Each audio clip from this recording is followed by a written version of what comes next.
ایک گھنے جنگل کے کنارے ایک بوڑھا آدمی روزانہ آرام کرنے آتا تھا۔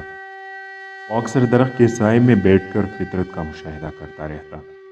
ایک دن وہ حسب عادت وہاں بیٹھا ہوا تھا کہ اچانک اس کی نگاہ ایک ننھی سی چیونٹی پر پڑی۔ وہ چیونٹی اپنے سے کئی گنا بڑا دانہ گھسیٹتی ہوئی جا رہی تھی۔ کبھی دانہ گر جاتا، کبھی وہ خود الٹ جاتی، مگر پھر بھی وہ ہمت نہیں ہارتی تھی۔ ہر بار دوبارہ کوشش کرتی اور آگے بڑھتی رہتی۔ بوڑھا اسے غور سے دیکھتا رہا۔ کچھ دیر بعد چیونٹی نے مسلسل جدوجہد کے بعد وہ دانہ اپنی بل تک پہنچا دیا۔ بوڑھے کے چہرے پر مسکراہٹ آ گئی۔ وہ آہستہ سے بولا، اے ننھی مخلوق، تو نے آج مجھے بڑا سبق دیا ہے۔ اگر اتنی سی چیونٹی ہمت نہ ہارے تو میں انسان ہو کر کیسے ہار مان سکتا ہوں؟ یہ کہہ کر اس نے اپنے نامکمل کام کے بارے میں سوچا، ہمت باندھی اور دوبارہ کوشش کرنے کا فیصلہ کیا۔